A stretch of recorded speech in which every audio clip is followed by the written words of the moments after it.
La croissance de l'entreprise a fait que j'ai pas réussi à mettre des limites, donc j'étais tout le temps à gérer des problèmes. Et comme moi j'ai une facilité plutôt à aller dans le relationnel que de me concentrer, j'étais tout le temps à téléphoner. Donc là j'ai perdu cette capacité-là. Alors qu'en fait quand j'y pense, moi j'ai commencé graphiste, je pouvais tenir 8 heures sur un design. Moi j'étais très bon le soir, jusqu'à 1 heure, 2 heures. Sauf que quand tu deviens un papa, laisse tomber. De se coucher à 2 heures du matin, ton gamin déjà il va se lever plein de fois et lui il se lève à 6 heures, que tu aies dormi ou pas.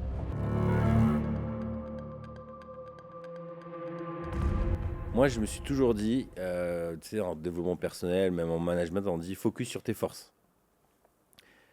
J'ai un cerveau qui part dans tous les sens en arborescence. Mon job, la plupart du temps, c'est tu me drops dans une réunion et j'essaye de retourner le cerveau de la personne en face de moi et de lui vendre une strat ou un billet le plus cher possible.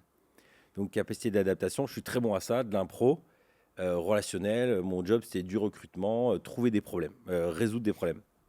Par contre, putain, mais en fait, organisation nulle, tout ça. Et je me suis dit, bah, ça sert à rien que je me focus là-dessus. Mais moi, je vois, ma femme, c'est l'opposé de moi. C'est une machine, elle peut rester 3 jours, tu sais, des moments. Carrément, je lui dis, vas-y, va prendre un hôtel. Pendant 3 jours, elle va dormir 6 heures. Et après, boum, boum, boum, boum, une capacité de concentrer. Et je vois qu'en fait, elle, le fait de se concentrer, en fait, elle construit.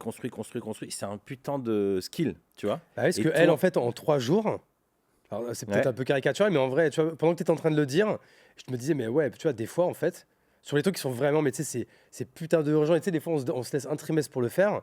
Mais ça se trouve, des fois, tu vas dire, bah, vas-y, je vais dans une maison de campagne, ouais, je me mets 3 jours, je fais que ça. Parce qu'en fait, en fait, des fois, on, alors attends, je vais essayer d'illustrer ça par un exemple parce que je pense que c'est arrivé à tout le monde. ouais. Alors moi justement, j'essaye de faire en sorte que ça m'arrive 3 fois dans la semaine. C'est ce que tu vois, c'est ces moments de flow, vraiment de gros deep work Ouais, où par exemple de 6 heures à 11 heures, je vais vraiment être sur mono projet. ouais. Et je vais avancer un projet qui est mon projet du moment. Et tu vois, en fait, ça a déjà passé 4 heures ou 5 heures sur un seul et même projet sans rien faire d'autre. Sans aller sur les réseaux sociaux, sans aller sur ses mails, Mmh. sans passer sur un autre micro-projet ou Mmh. se faire déranger par une réunion ou un Mmh. call ou un truc comme ça.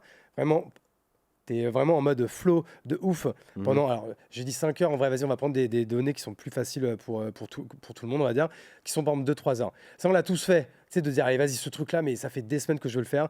Je mets un coup de collier et là, pendant 3 heures, je le fais. Et là, pendant 3 heures, on arrive à le faire. Est-ce que tu arrives à sentir ça et ceux qui nous écoutent, est-ce que vous arrivez à sentir ça? Tu sais, alors, je sais pas si les gens ont déjà pris de la drogue ou quoi, mais en fait, c'est un peu ce sentiment, tu sais, de waouh, tu sais, putain, à la fin Ouais, des 3 heures, je me dis, mais c'est fou, un peu ce que tu ressens à la fin d'un run. Tu vois, par ouais. exemple, quand tu t'es dit, je vais faire 10 bornes et à la fin, tu es à la fin des 10 bornes, c'est ce truc de putain, c'était long, c'était dur, mais en vrai, je voulais le faire, je l'ai Ouais. fait, j'ai respecté mon engagement. Mmh. Et en fait, il y a un avant et un après. Parce qu'en fait, avant, j'avais pas du tout avancé ce truc-là. Maintenant, j'ai fini. Et ce Mmh. truc, il est hyper important dans mon business. Ouais. Et ça, en fait, c'est ouf parce que quand on le fait, limite, on se fait un auto-high five, un Ouais. auto-check, et on se dit le prochain dans 2 semaines. Et non, mais en fait, recommence le lendemain. Ouais, ouais. Tu vois.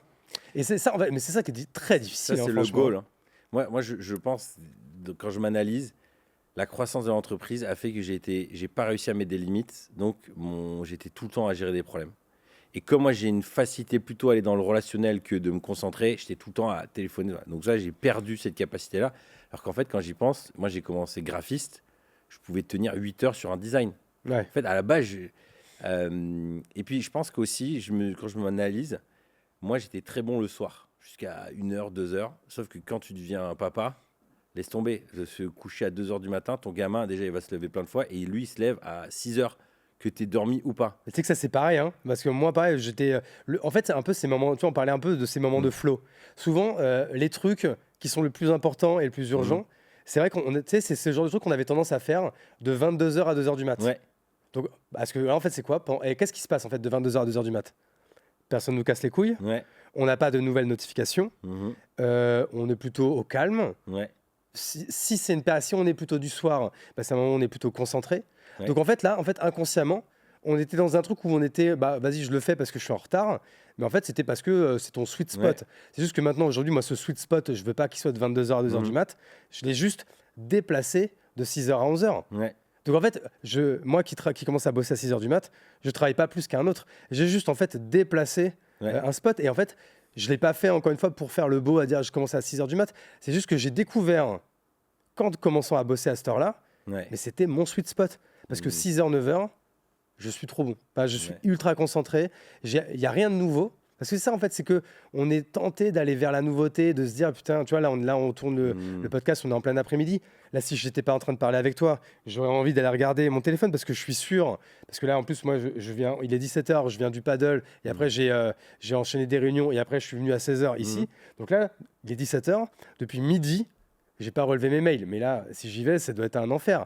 Il doit y avoir beaucoup de choses. Mais tu vois, là, en fait, alors là, c'est le cadre qui m'oblige à être concentré sur une action parce que je veux bien le faire. Je veux donner toute l'énergie possible pour le faire. Et en fait, cette énergie qu'on donne quand on est dans une visio ou un meeting ou un podcast ou quoi qu'est-ce, ben, en fait, il faut arriver à le faire tout seul sur une tâche, enfin plutôt, on va dire un projet, mais qu'on a préparé à l'avance. Parce que c'est ça aussi, le truc que j'ai passé cette année, c'est que maintenant, en fait, je suis plus jamais dans l'impro.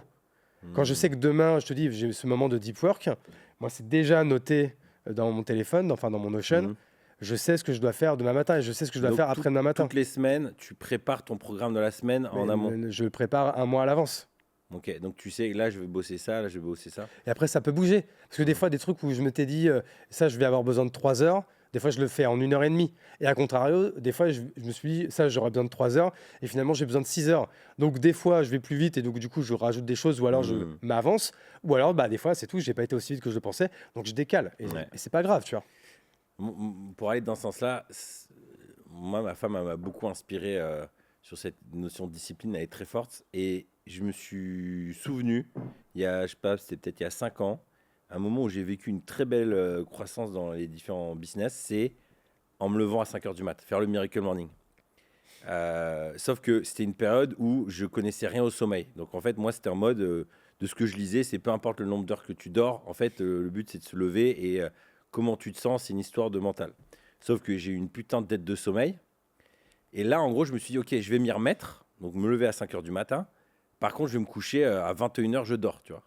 Mais du coup, en fait, ça a demandé de tout réorganiser notre vie. Ça veut dire que les enfants, à 7h30, 7h, il faut qu'ils soient dans le lit, parce que je sais qu'il y a 1 heure.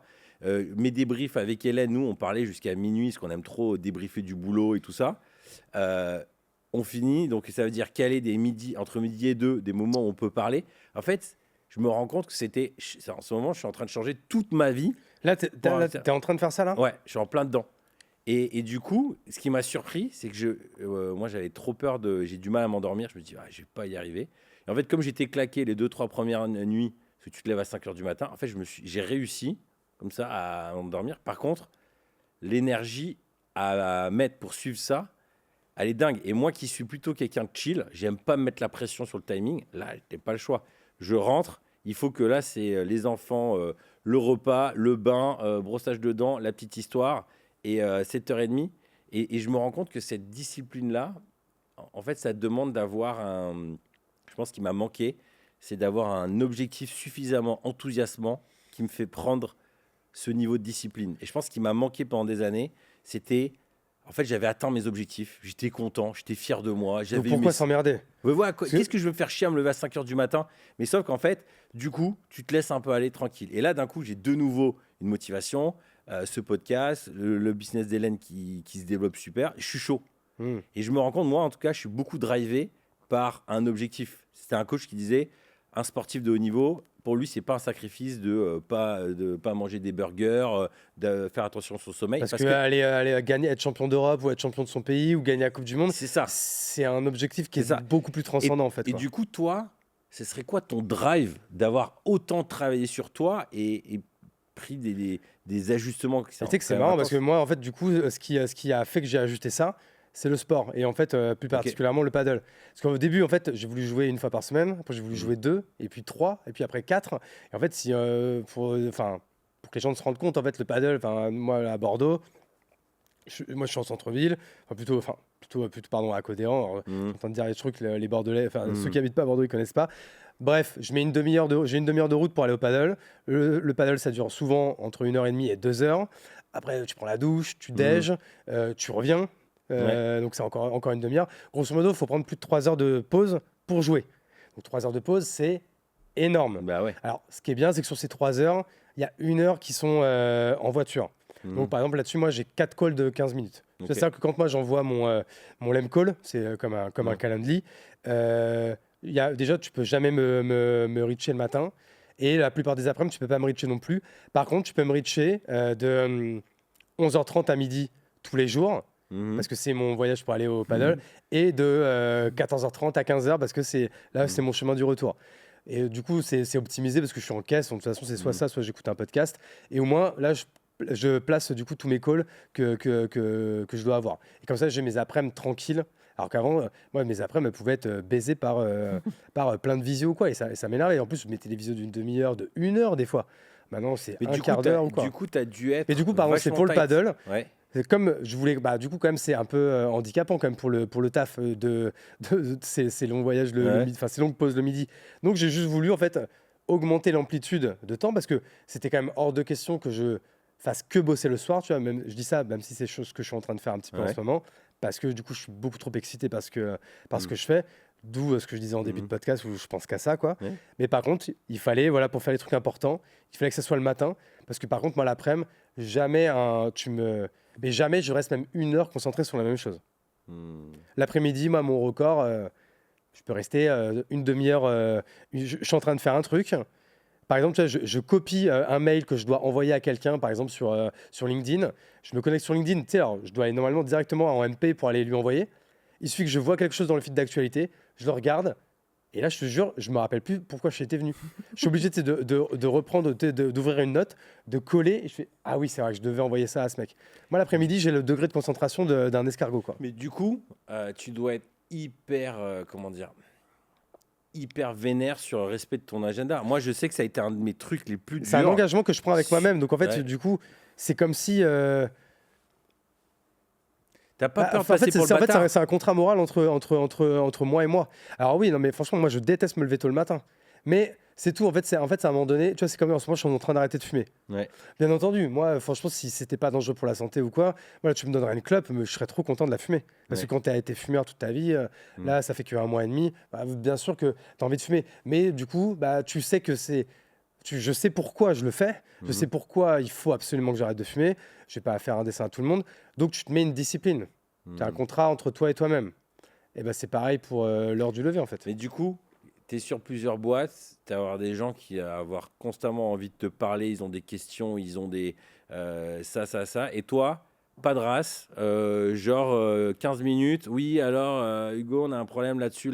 Ah, désolé, je dois te laisser, là, je vais faire du paddle. Tu vois, moi, en fait, ça a été un de mes plus gros défis. Mais C'est ça, c'est que- pour les 15 minutes, c'est pour les personnes extérieures. Ah, ok. Les personnes chez moi en interne, déjà, en fait, on a des routines Ouais. qui doivent jamais bouger. Et après, non, mais tu vois, non, même les gens en interne, on a des règles entre nous.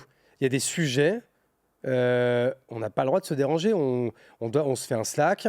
Si c'est un peu urgent, c'est en fait, en gros, Slack, la règle, c'est que là, tu auras une réponse dans la journée. Si tu veux, si c'est vraiment urgent, tu m'appelles. En fait, en gros, quand je suis au boulot, si tu es l'un de mes salariés, l'un de mes associés, ma femme ou ma mère, je te réponds. Tout le reste de la terre, je te réponds pas au téléphone.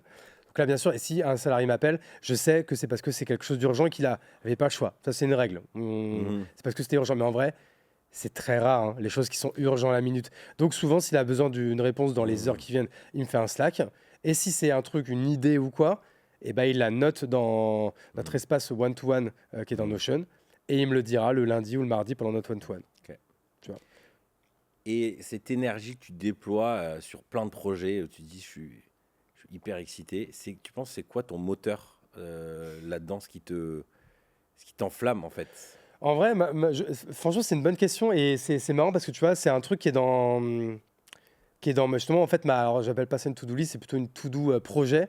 Et tu vois, c'est un truc pour le coup que je procrastine. C'est en fait réfléchir à vraiment à aller plus deep en fait pour écrire ma vision. Ok. Ma vision, je pourrais te la donner, tu vois, machin, je pourrais te la résumer en quelques phrases ou quoi. Mais vraiment, écrire un livre sur ma vision, je ne serais pas capable aujourd'hui parce que j'ai pas assez réfléchi à la question. Mais j'ai l'intuition que là, je commence en fait à rentrer dans un truc où et pourtant, ça n'a jamais été trop mon truc. Hein. Avant, j'étais plutôt... franchement, je m'en foutais, quoi. Mais maintenant, je veux créer quelque chose de plus grand que moi, quoi. Si cet échange a fait écho avec ton propre cheminement, Je pense que tu vas apprécier l'e-book que j'ai rédigé pour les papas, patrons, pèlerins. Adieu la culpabilité des parents entrepreneurs. J'ai mis à l'écrit 17 pensées qui m'ont aidé à réduire de 30% ce sentiment de culpabilité. Tu sais, cette impression de ne pas être assez présent pour ma famille, pour mon travail. Pourquoi 30%? Tout simplement parce que ce sentiment ne disparaît jamais vraiment. Bien géré, il est un indicateur, mais non contrôlé, il fait beaucoup de dégâts. Cela fait des années que je travaille sur ce sujet, car la culpabilité est très présente en moi et c'est un sentiment qui se transmet de génération en génération. Et je ne veux pas refiler ça à mes enfants. Trop lourd à porter. La culpabilité, c'est porter l'entière responsabilité des événements. Dans l'e-book, je te partage aussi un cheminement mental pour t'aider à discerner ta part de responsabilité, au lieu de te flageller, encaisser, faire le sauveur, de plutôt responsabiliser les gens autour de toi. Il est gratuit et il te suffit de cliquer dans le lien dans la description. En le téléchargeant, tu t'inscris aussi à ma newsletter où je te partage mes nouveautés. Bisous.